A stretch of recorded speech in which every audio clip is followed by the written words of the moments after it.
Bom, pessoal, saudações antrópicas a todos, tá? Então a gente vai preparar algumas videoaulas para que todos os alunos acompanhem o que a gente vai discutir na disciplina, tá bom? Bom, aqui é a nossa ementa, né, que a gente explicou no plano de curso, e aqui os pontos principais que a gente vai trabalhar, né, que é a introdução à ciência, os tipos de conhecimento, a pesquisa, o trabalho científico, o projeto de pesquisa, a leitura e escrita, né, essa instrumentalização científica e sobre a questão do plágio, tá? Então, basicamente, o que mais a gente vai discutir nessas videoaulas são esses pontos, ok? Muito bem. Aqui, só para a gente resgatar um pouco do espírito científico, né, que a gente se propõe na disciplina, e até fazer um exercício metacognitivo que é necessário para quem está construindo pesquisa.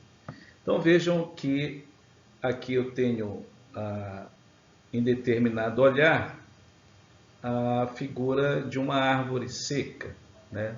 Mas observem que se você muda o olhar, você tem aí rostos, né? Eu poderia perguntar quantos rostos tem aí, né? E você contaria, e dependendo do seu exercício metacognitivo, você veria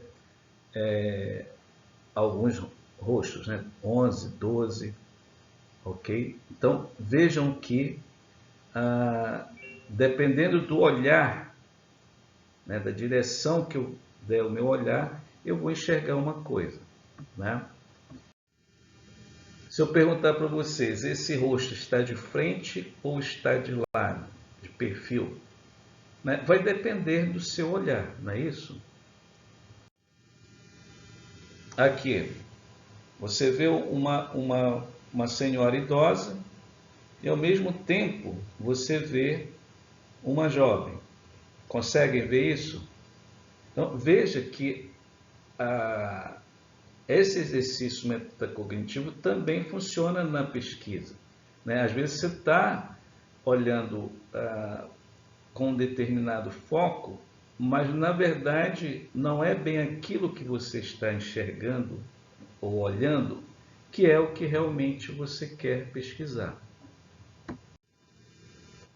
né? Então é preciso ter um olhar atento, né, para aquilo que você está pesquisando, né? Muitas vezes você está cheio de emoção, achando que está no caminho certo, que está pesquisando um objeto de pesquisa, mas veja que às vezes o que está lá atrás é o que realmente você tem que se preocupar, tá? Então, pessoal, isso é só para a gente mergulhar no espírito científico, né, dessa coisa da gente ficar atento ao que realmente a gente está pesquisando, tá bom?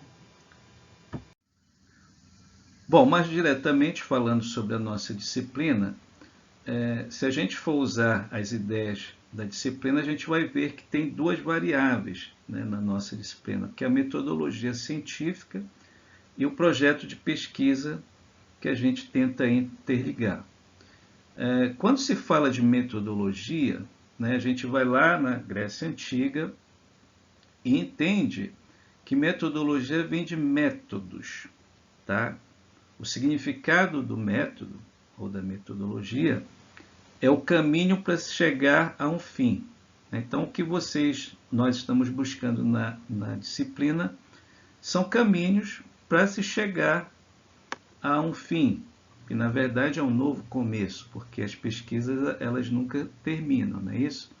E aí vocês já viram, né, na epistemologia, que quando a gente trata de pesquisa, né, a gente está no mundo acadêmico, a gente está tratando de procedimentos racionais e sistemáticos, né, que tem como objetivo proporcionar respostas a algum problema que você propõe, né? É importante salientar que esse problema que você propõe, ele pode ser confirmado ou pode ser refutado. Uma tendência que a gente observa nas pesquisas é que o aluno ele quer sempre responder positivamente, né?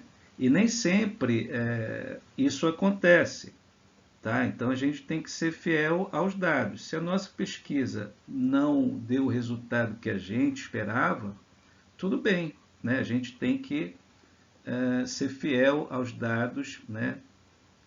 E confiar na validade das informações, né? Quando a gente trata do científico, a gente pensa em ciência, logicamente, né? A ciência vem do scientia, do latim, que significa conhecimento. Então, uma definição rápida de conhecimento é a apreensão intelectual de um fato ou de uma verdade. Né? Se tratando de ciência, não esqueçam que as verdades são provisórias. Ok? Bom, é importante que a gente diferencie método de metodologia, né? É interessante que vocês assistam Bunker de Defesa, né? Em algum momento você pode observar que algum membro da banca pode perguntar qual é o teu método de pesquisa. Entende? Você faz a metodologia, mas não aparece, não fica claro o método de pesquisa. Tá? O método ele tem a ver com o procedimento, né? Com o meio, como você vai executar essa ação. E a metodologia está ligada ao teu processo de procedimento e processamento das informações. Né? Então é importante fazer essa diferenciação. E aí quando a gente fala de método, classicamente a gente tem o método dedutivo e indutivo. Né? Vocês vão ver isso nas indicações de leitura, né? Principalmente dos livros que foram disponibilizados.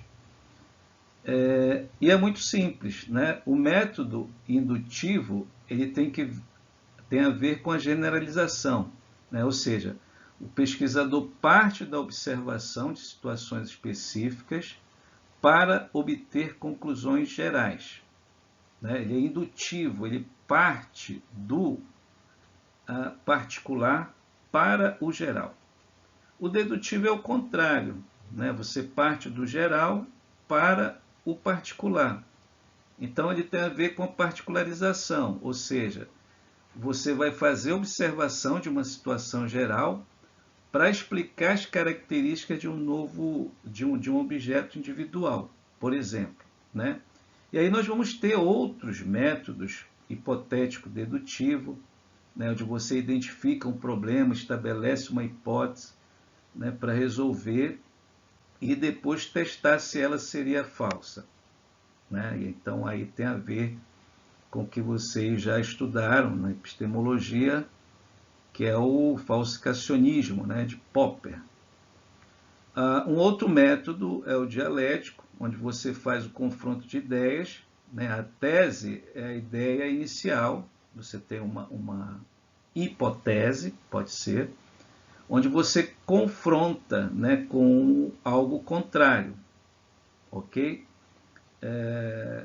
Existem outros, né, fenomenológico, e aí a gente tem que procurar pesquisar e ver onde é que se enquadra o nosso método. Mas, classicamente, o seu método vai ser indutivo ou dedutivo, né, dependendo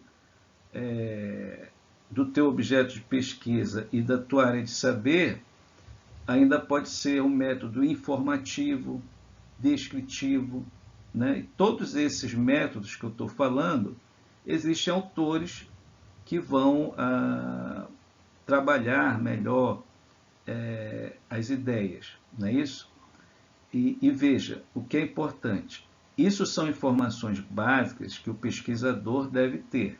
Tá? No teu trabalho você pode descrever, né, que o método é dedutivo, coloca o autor que você está se baseando e explica rapidamente.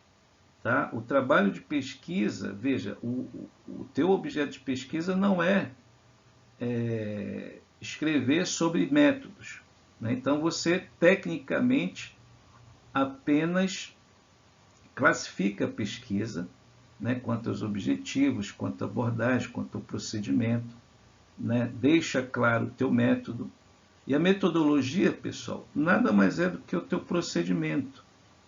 Tá? O leitor precisa saber como foi que você utilizou os instrumentos, as técnicas, né? Como você usou uma técnica de análise, como você escolheu o local de pesquisa, quais foram os critérios de escolha dos teus sujeitos, ou participantes, ou informantes de pesquisa, tá certo? Então, existem linguagens que são utilizadas especificamente em cada área de saber, né? Então, como nós estamos no viés interdisciplinar, nós temos que estar abertos a essas possibilidades de linguagem, né? Mas observa que a ideia, né, o sentido e o significado continuam mesma para todos, né? O que vai mudar, às vezes, é o termo, que você pode, de acordo com a área, utilizar outros termos, ou nem mesmo utilizar, tá? Mas é importante, como processo formativo de futuros pesquisadores, vocês terem esse tipo de noção, tá bom? Bom, aqui só para a gente fazer um paralelo do saber espontâneo ao saber científico, dentro dessa evolução humana, né, até a ciência. Vocês sabem que durante a evolução, o homem, um mamífero, né, pesando 60 quilos, ele tinha ali um cérebro de 200 centímetros cúbicos, né? 2 milhões e meio de anos depois, se tinha um cérebro do tamanho de 600 centímetros cúbicos. Então vejam que é raro encontrar entre os mamíferos cérebros gigantes, né? Porque ele é extremamente custoso para o homem, né? Para o corpo. Então a gente tem dentro dessa evolução o medo, o misticismo e a ciência, ok? O medo, representado pelo mito da caverna, né? O misticismo associado a coisas que nós não conseguimos explicar e atribuímos ao divino, por exemplo, e a ciência, onde nós temos que provar o que nós falamos, né? No trabalho de pesquisa, isso também acontece, né? Não necessariamente nessa ordem, né? Mas a gente observa, por exemplo, que vai chegando o período de qualificação e defesa e muitos alunos ficam com medo, né? E aí atribui a questões, digamos, místicas. E é importante que você saia, né, para além da caverna e possa entender que o trabalho de dissertação ou de tese é um trabalho solitário, né? Você tem que se dedicar, você tem que sentar, tem que fazer leitura, tem que organizar o seu tempo para poder produzir, né? Então, geralmente, quando as ideias somem ou você tem dificuldade, isso com certeza é sinal de falta de leitura, né? Então, no processo de construção da tua pesquisa, você tem que enfrentar as dificuldades, né? Usar essas dificuldades a seu favor, tá? Você não pode fazer de um problema outro problema, tá? Isso pode não dar certo nessa tua trajetória acadêmica. Tá certo? Então vejam que, como eu estou fazendo trabalho científico, né, eu tenho que ser racional e sistemático. Não tem como. Tá? Embora a gente utilize essas ideias positivistas e cartesianas de fazer pesquisa, tá? A gente tenta, né, se desvencilhar um pouco dessa estrutura mais rígida, né, e ser mais livres na questão dessa evolução humana ou dessa evolução do custo de pensar. Tá certo? Então, é preciso que a gente entenda isso também. Tá? O que tem para fazer, faz logo. Tá? Não fique esperando para depois. Não leva problema para o teu orientador. Tá? Leva solução. Ok? Muito bem. Então, observa que você vai enfrentar isso durante o teu processo formativo, né, de construção e como fazedor de dissertação. Tá? Mas o importante é que você tape os ouvidos. Né? Geralmente se diz que o mestrado é difícil, você vai sofrer. Obrigatoriamente não. Né? Tenta olhar com otimismo, certo? A mente tem poder, né? Então se diverte aí fazendo o teu projeto, a tua dissertação, né? É o melhor caminho, acho que, a seguir para essa evolução, para esses enfrentamentos que a gente tem quando a gente se propõe a sermos pesquisadores, ok? Muito bem. E aí a gente entra rapidamente para os tipos de conhecimento. Né? Eu acredito que você viu isso lá na epistemologia.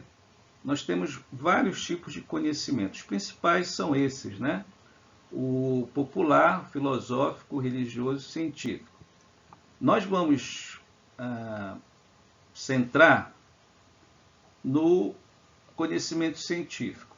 Tá? Ele tem algumas características, né? Ele é factual, ou seja, ele é real, ele é contingente, ele é sistemático, ele é verificável, né? Ele é falível, ok? E aproximadamente exato. Então, a acumulação de conhecimento sistemático é uma característica do conhecimento científico, né?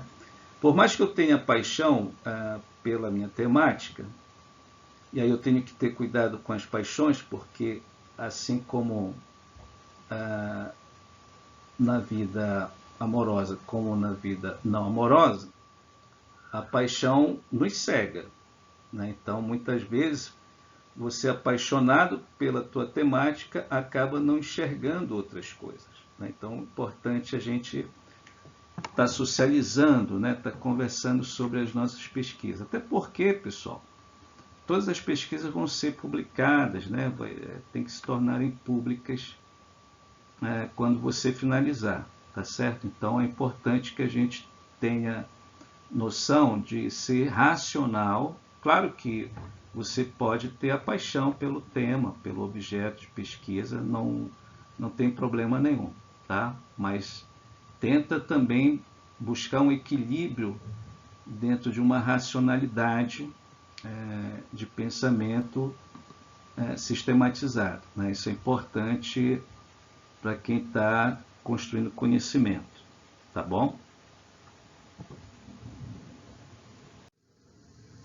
E aí vem a questão da pesquisa, né, pessoal? O que significa ser pesquisador? Né? Para um pouquinho para pensar, né? Por que você escolheu o mestrado? Por que você quer ser pesquisador? Né? Isso tem a ver com fazer, com refletir, com experimentar, né? Que são verbos de ações. Então, aquela evolução humana, né, do mito até a ciência, ela passa por essas ações, né, do fazer, do refletir, do experimentar.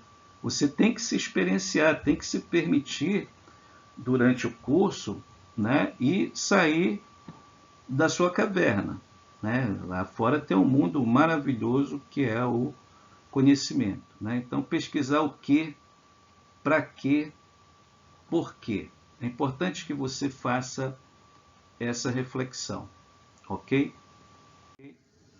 E aí vem alguns paradigmas de pesquisa, né? Como eu te falei, né? Faz o básico, faz o feijão com arroz e sofistica na escrita científica. Você não vai reinventar a roda, né? Se você for por um caminho que a roda é quadrada, aí você vai ter mais trabalho, não é isso? Então, antes de tudo, é preciso repensar esse termo pesquisa, né? O ser pesquisador.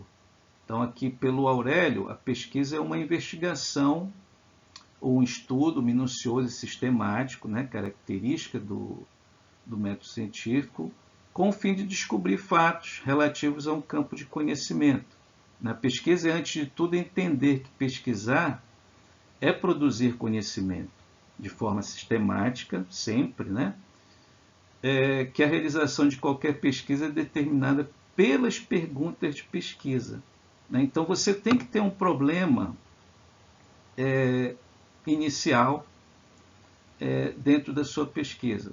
Ah, mas eu não tenho problema. Então, a falta de um problema já é um problema de pesquisa, né? Então, é questão de leitura, né? De saber fazer a pergunta adequada, ok? Nós vamos ver como a gente pode trabalhar essas questões de pesquisa ou problema de pesquisa, né? Vamos ver essa diferença também, ok? E aí eu tenho uma definição, né, que fazer pesquisa é uma tentativa de ir além das aparências, né, descobrir categorias e conexões abstratas, né, dentro de fenômenos familiares e cotidianos, ou seja, dentro daquela ideia de concepção filosófica pragmática, né? Eu acredito muito nisso, né? Eu acho que as pesquisas elas têm que ter alguma utilidade, não é isso?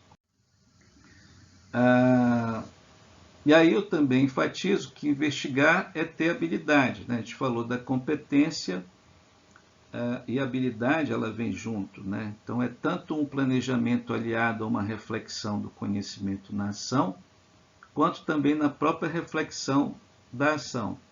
Então lá no início, quando a gente faz aquele exercício metacognitivo nas figuras, a gente está ali fazendo uma reflexão na ação.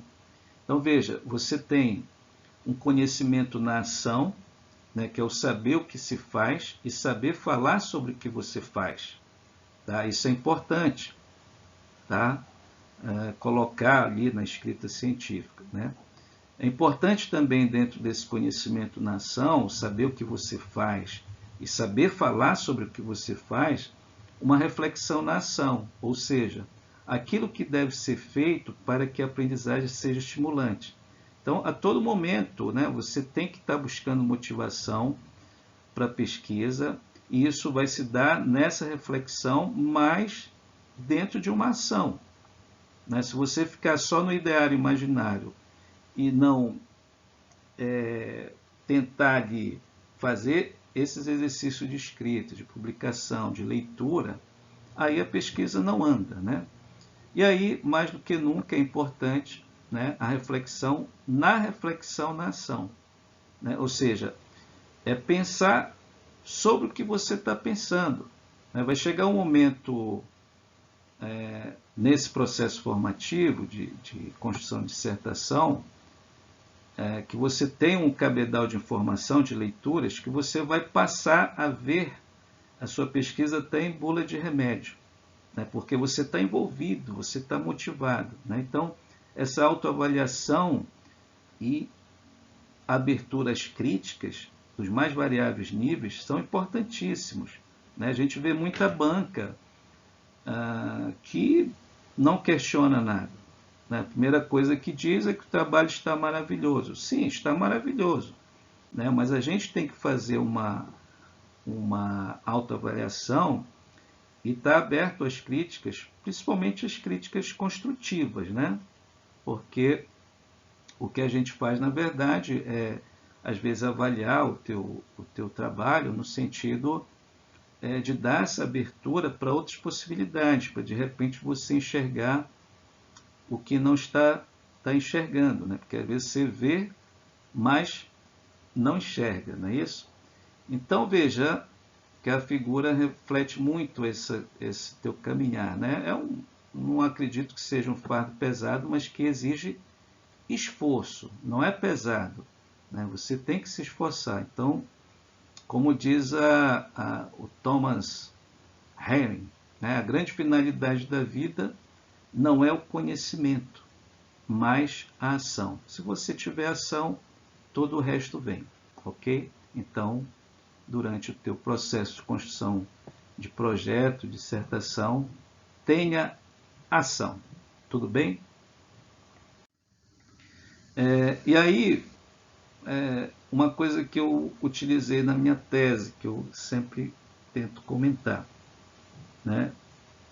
Que pesquisador você quer ser? Que pesquisadora você quer ser?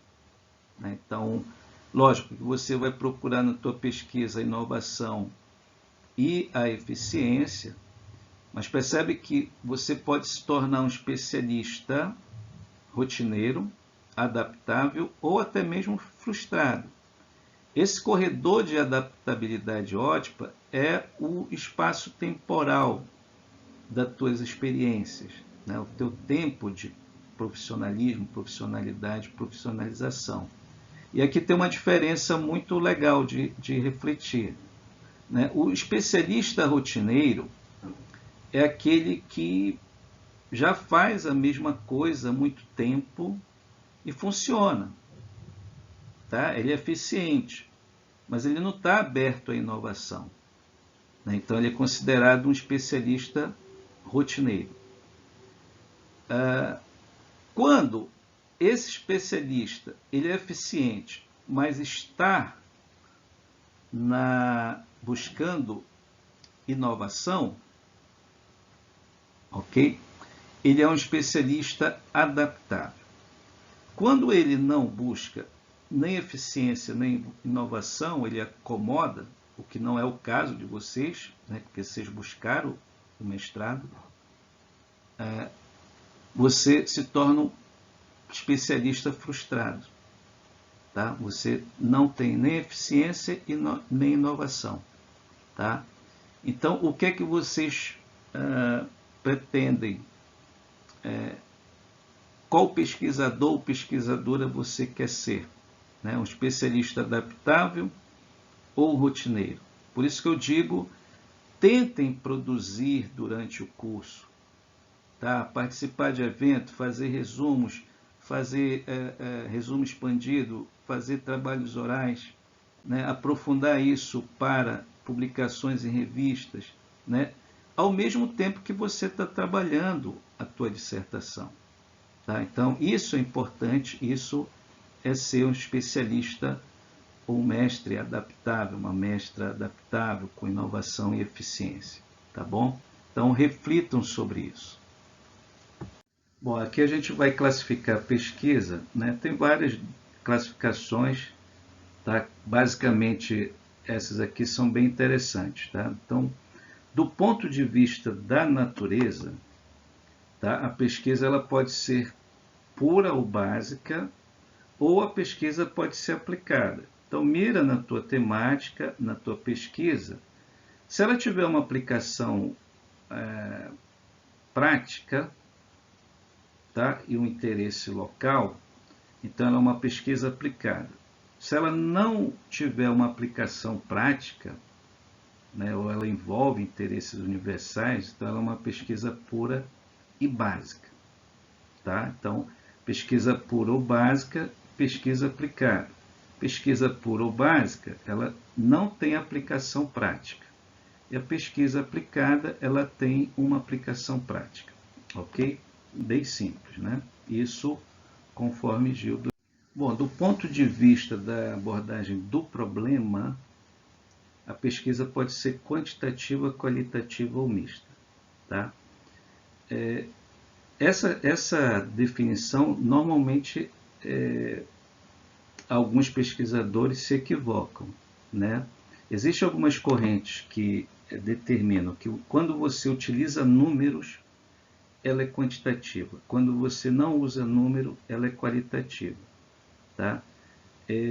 As pesquisas quantitativas, basicamente, elas usam uma técnica estatística, né? Desvio padrão, coeficiente de relação, análise de regressão, né? Que são técnicas estatísticas da matemática que possibilitam visualizar o fenômeno. Tá? O fato de você utilizar, por exemplo, um questionário para ver as questões demográficas, né, de profissionais e sociais, por exemplo, de um determinado grupo, não significa que seja quantitativa, tá bom?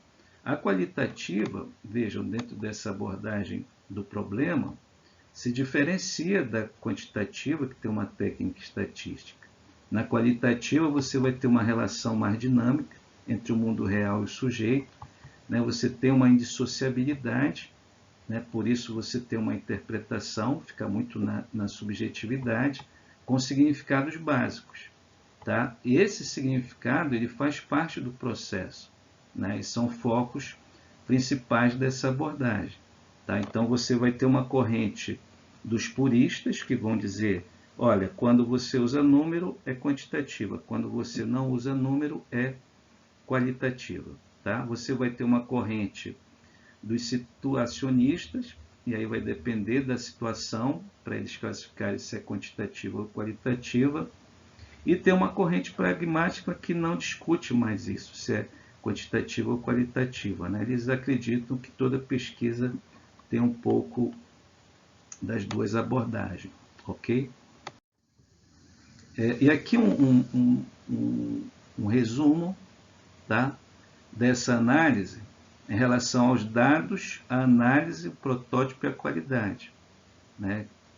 Qual é a diferença entre pesquisa quantitativa e qualitativa quando você utiliza a sua estratégia de pesquisa? Tá? Então, em relação aos dados, a quantitativa vai usar números, né? Vai mensurar. Já a qualitativa, né, vai usar texto, interpretações, né? Entrevista em profundidade, ela é mais software. Né? A quantitativa ela é mais dura, ela é mais hard. Né? Então, você vai, por exemplo, ver pesquisa de opinião, né? Para isso você pode utilizar questionários, etc. A análise vai ser estatística, você usa um instrumento matemático. Tá? Então, basicamente, a diferença entre pesquisa quantitativa e qualitativa é isso. Tá? Tem as pesquisas mistas que usam um pouquinho de cada um. Ok? Bom, então, uma vez entendido a abordagem de pesquisa que são possíveis quanto à abordagem, né, vamos entender algumas concepções filosóficas que são importantes. Tá? Aqui eu vou trazer as ideias de Greuzel, que divide essas concepções em pós-positivista, construtivista social, reivindicatória e pragmática. Tá? Vamos ver as principais características de cada uma delas. A pós-positivista está relacionada à determinação de verdade. Né? Percebo que uma das características é o determinismo. Então, esse tipo de concepção ele vai testar as teorias que são supostas, né? Testando hipóteses, relações de variáveis. Para quê? Para que se tenha um afinamento ou refinamento maior teórico, né? Baseado na observação e na mensuração empírica. Então vejam, teste de hipótese, refinamento teórico, mensuração são características principais dessa concepção filosófica. E ela vai estar ligada ao tipo de abordagem quantitativa, né? Ou ao método quantitativo. Lembre-se que o método quantitativo ele é dedutivo, né? Ou seja, ele parte do geral para o particular. Ok? Uma outra concepção é a construtivista. Ok? Já nessa perspectiva, observe comigo as características. Tá? Nós vamos ter um entendimento dos processos, ou seja, como as coisas acontecem. Perceba que eu estou fazendo a pergunta com o termo como. Tá? Então, isso sugere que eu não estou sugerindo a testagem de hipóteses ou relações de variáveis como na pós-positivista. Então, esse tipo de concepção construtivista, ele vai vislumbrar a descoberta, né, de como as coisas acontecem. Né? Para isso, a gente vai para uma segunda característica, que são os significados múltiplos dos participantes. Né? Como esses participantes significam esses elementos e esses fenômenos. Para isso, você tem que ter uma construção social histórica. Né? Como é que as coisas estão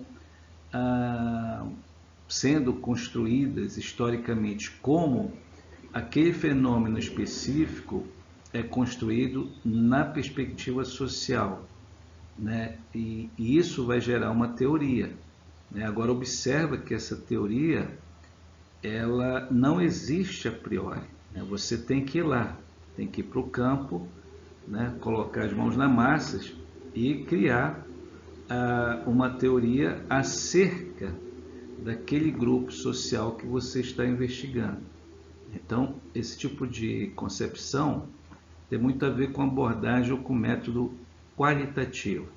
Não esquece que o método qualitativo ele é indutivo, né? Ele parte do particular para o geral, ok? Uma outra concepção é a concepção reivindicatória. Percebe que as características estão ligadas a aspectos políticos, a capacitação orientada para uma ação ou para uma reivindicação, né? Isso exige um trabalho colaborativo dentro de uma orientação para mudanças, ou pelo menos que possibilite essas mudanças. Então, observa que geralmente essa concepção ela vai estar relacionada a grupos de minorias, né? Ou análise de situações sociais de embate de classes. Isso dificilmente vai ser verificado através de uma perspectiva quantitativa ou dentro de uma concepção pós-positivista.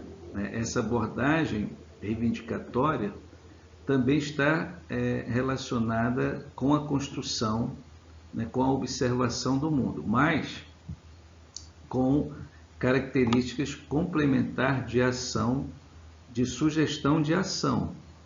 Tá? Então, geralmente, os indivíduos que fazem parte dessa pesquisa, eles participam dessas ações, né, para modificação ou para melhoria de uma situação que você está avaliando.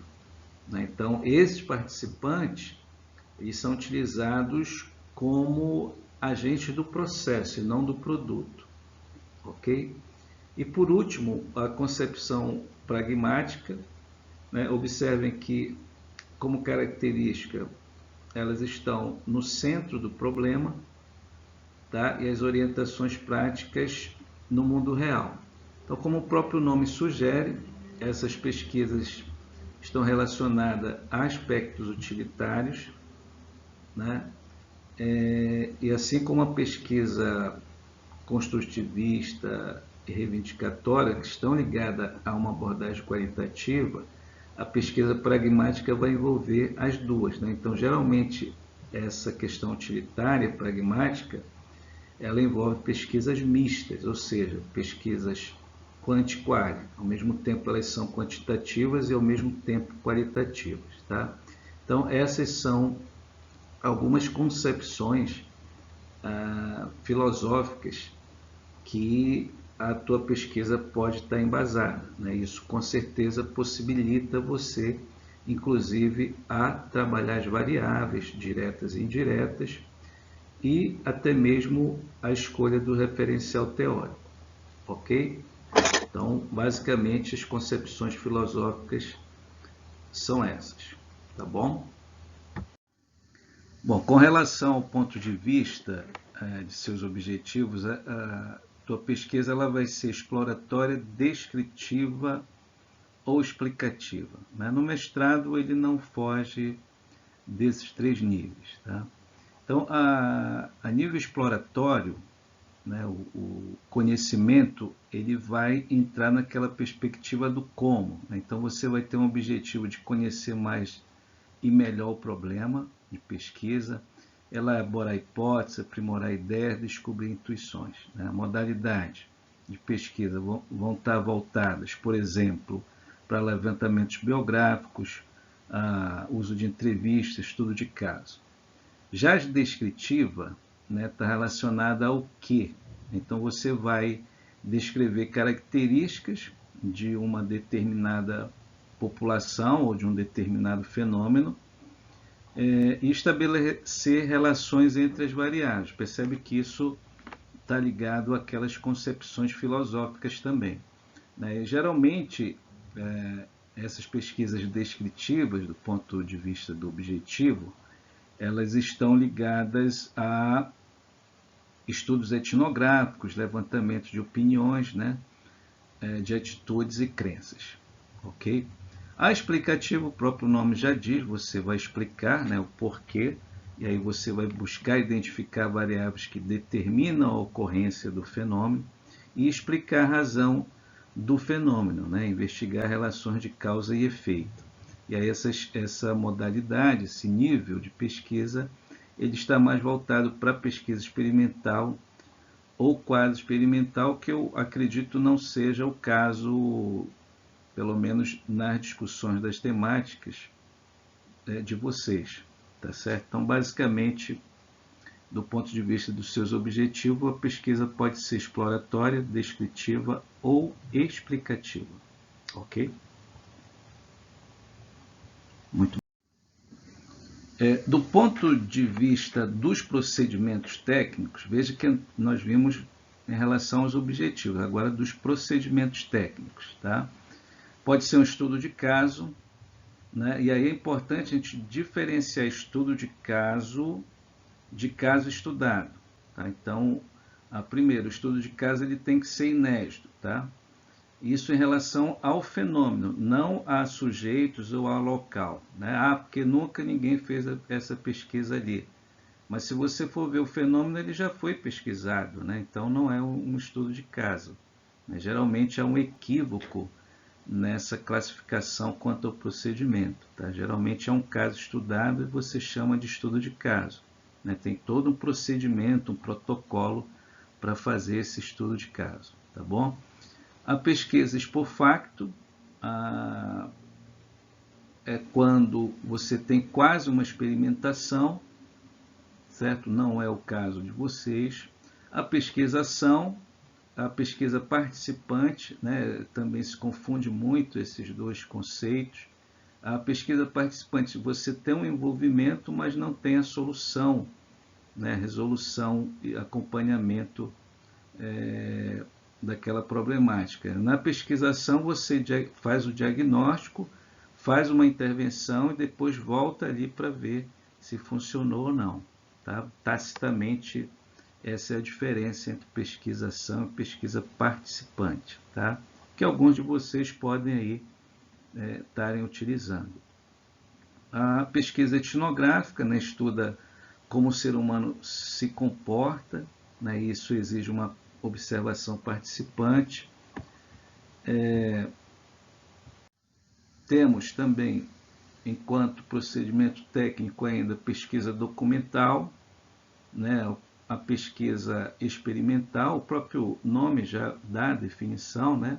E geralmente o que se faz são levantamentos, né, na dissertação, que são os surveys, né?